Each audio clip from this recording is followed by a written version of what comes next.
My task in the next 15 minutes or so is to tell you a short story about a long journey, the long road to stage zero, a missing reference condition in river restoration.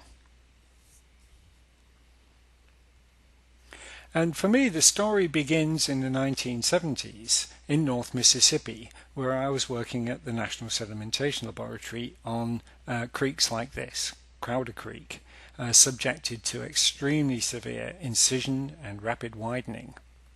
And in this slide taken by David Biedenharn, you can see how the box culverts in the county road are arresting upstream migration of the headcuts, and that really in this system there shouldn't be a channel.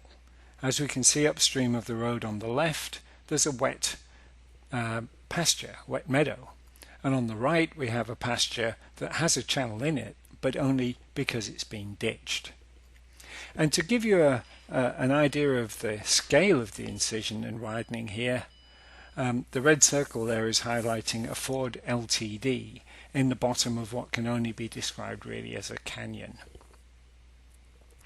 Now, the severity of channel instability in North Mississippi in the 1970s and 80s attracted the attention of Shum, Harvey and Watson from Colorado State University, who developed the channel evolution model to try and explain to non-specialists what was going on. This is a 5-stage model. In stage 1 we have a single thread trapezoidal stable channel in which the bank height is less than the critical bank height for mass failure. But in stage 2, as the bed degrades, as the bed elevation is lowered and the bank height is increased, we begin to get towards a situation of stage 3 where the banks start collapsing under gravity and the evolution thrust changes from bed lowering to very rapid widening. In stage 4, the channel has become so wide that toe scour is no longer as effective. The banks begin to grade back and relax, and some semblance of channel stability returns with the accumulation of sediment in the bed of the incised stream. And in stage 5 we have quasi-equilibrium, where the berms have built up to the point that we have a regime channel now set within the much larger canyon that was cut during the incision and widening phase. And we see the role of vegetation coming in here, providing root strength and increased roughness to help stabilize the channel. Now, that serious degradation and incision was not restricted to North Mississippi alone. It also happened in West Tennessee during the 70s and 80s. And in West Tennessee, Andrew Simon and Cliff Hupp from the US Geological Survey also developed a channel evolution model. This one has 6 stages, however, the main difference from Shum, Harvey and Watson's being stage 2, a constructed stage, reflecting that many of the streams in West Tennessee were channelized in a way that was not as widespread in North Mississippi. And other than that, these two models are, although developed independently, are generally similar. Now, by the late 1980s, things had moved on, and I was still working at the North Mississippi area and noted some late stage evolution that went beyond what was in the channel evolution models. Specifically, it was the onset of asymmetry and sinuosity in the incised channel that led it to start pushing out its shoulders at the points where the talveg was close to either one of the terrace walls that now confined it. And in 1999 I wrote this up as a book chapter, hypothesizing that there was a stage 7 in Simon and Hupp, or stage 6 in Shum, Harvey and Watson, characterized by asymmetry, with the talveg channel attacking the pre-incision floodplain on the right hand side and pushing back that terrace edge, and sediment accumulation at the foot of the stable bank on the left hand side, on the opposite side, and the development of attached wetlands in slough channels. Also during the 1990s, my postgraduate student Nick Wallerstein was working on large wood in incised channels, Now at that time, the management policy was to remove large wood and log jams because they were perceived to increase scour and accentuate rapid widening. And of course they have the potential to do that depending on their location. But Wallerstein's study of channel spanning and damming and deflector and flow parallel and barhead jams did not show the management problem that was perceived. In fact, his results indicated that at 17 natural log jams, not engineered log jams, in incised creeks in North Mississippi, the impact of the wood was to promote sedimentation and recovery through stages 5, 6, and 7, rather than exacerbating and prolonging scour as you would get in stages 2, 3, and 4. And I think this was an early example of the potential for large wood to be used to help accelerate channel recovery.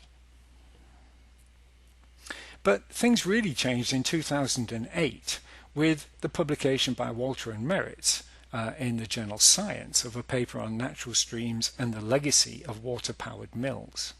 Now, in a nutshell, what they did was looked at many of the classic sites of Leopold Woolman and Miller, Watts Branch, Seneca Creek, Brandywine Creek, and showed that these sites were not actually pristine or natural when Leopold Woolman and Miller looked at them.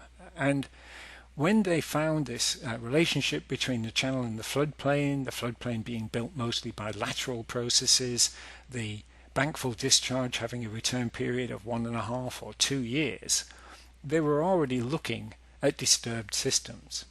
And the basis for this is that those surfaces are Anthropocene in age. They're post-1850. And the natural undisturbed floodplains are buried under that thickness of post-settlement alluvium. Now, where this led them was to look again at the natural relationship between the channel and the floodplain, and they concluded that before European settlement, the streams were small anabranching channels within extensive vegetated wetlands that accumulated little sediment but stored substantial organic carbon. And this really questioned the basis of our then current understanding of the relationships between channels and their floodplains. As it happened, in 2008 I was in Santa Rosa, California on sabbatical leave working with the National Marine Fisheries Service and Brian Kluwer. And Brian, as a private pilot, was able to fly us around the West looking at streams from the air. What we found was that when we saw a stream floodplain complex in a remote valley that hadn't been developed for ranching or arable agriculture or any other purpose, we didn't see a single thread meandering channel with a 2-year return period bankfull discharge. What we saw were these complex mosaics of anabranching channels, anastomose channels, wetlands, and very hydrated floodplains, much wetter floodplains than you would expect based on Leopold Woolman and Miller's idea of bankfull discharge only occurring 2 years out of 3.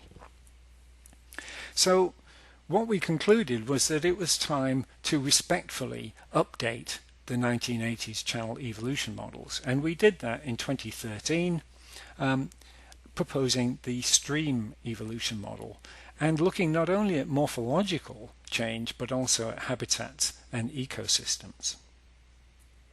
This is the stream evolution model, and you can see stages 1 to 6 are pretty much those of Simon and Hupp. So we've kept those numbers intact, and the way we've done that is by adding a precursor stage, a pre-disturbance stage, which is stage 0. It's what was there before there was anthropogenic impacts. And we suggested here that what would have been in these channel floodplain systems prior to disturbance was an anastomosing wet woodland or an anastomosed grassed wetland.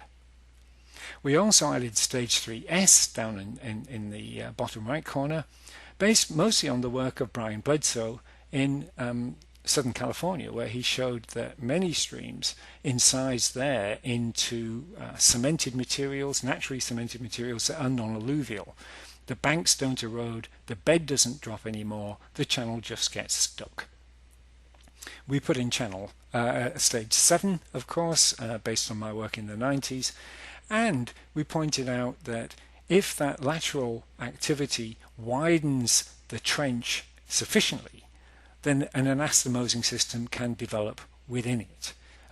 Similar to, but inset compared to the old stage 0 surface. The very next year, 2014, Michael Pollock and co-authors, including Joe Wheaton, published a paper on the impacts of beaver on incised streams and incised stream recovery.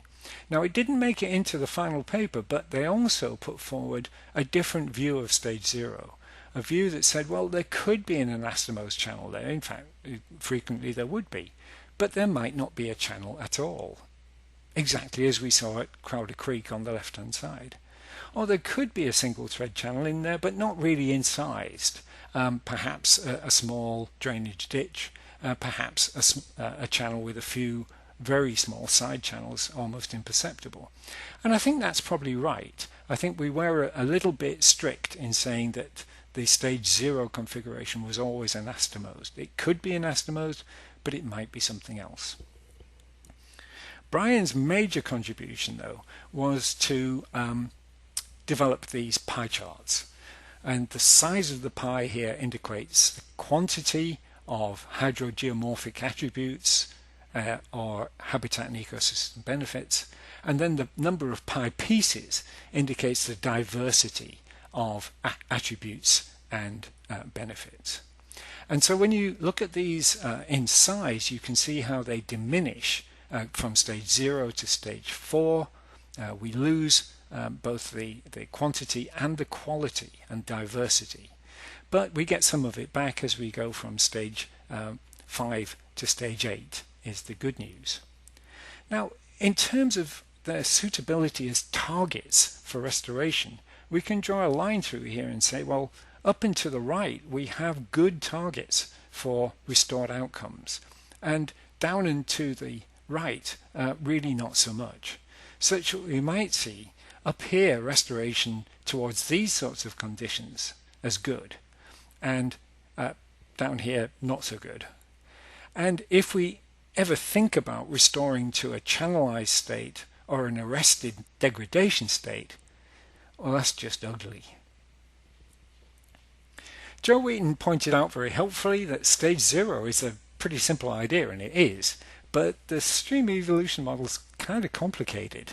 And taking that on board, he and Nick Webber suggested the riverscape evolution model, which has the great advantage of being simpler. So what they did was to bundle together stage 8 and 0 into the anastomosing quadrant, stages 2 to 3 incised or incising, stage 4 widening, and stages 5 to 7 various combinations of aggrading and widening. And I think the simplicity of this diagram I really like, because it helps communicate these ideas to non-specialists, to non-geomorphologists, and we do need to make these ideas as accessible as possible. So I really like the diagram, enough that I've added to it here the Kluwer and Thorne pie charts, and I hope Nick and Joe will accept this gift in the spirit that it's given. And we see here the same kind of distribution then of both the size of the pie charts and their diversity. One of the best things about the riverscape diagram is it shows the similarities between stages 8 and 0. They are different only in the degree and the extent of floodplain reconnection. In stage 0 we go for the full Monty, fully reconnecting the historical floodplain.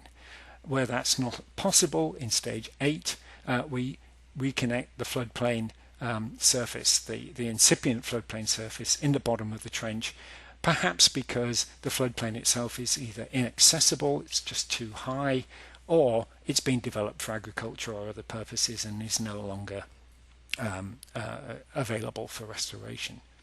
So stages 8 and 0 are both pretty good and maybe appropriate in different restoration contexts.